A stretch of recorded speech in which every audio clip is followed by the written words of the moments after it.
அன்பிலார் எல்லாம் தமக்குரிய அன்புடையார் என்றும் உரிய பிறர்க்கு தெய்வத்தால் ஆகாதெனினும் முயற்சி தன்னை வருத்த கூலி தரும். ஒன்றே குலமென்று பாடுவோம், ஒருவனே தேவன் என்று போற்றுவோம்.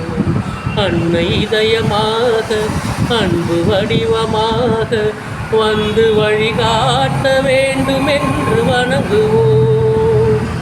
ஒன்றே குலமென்று பாடுவோம், ஒருவனே தேவன் என்று போற்றுவோம்.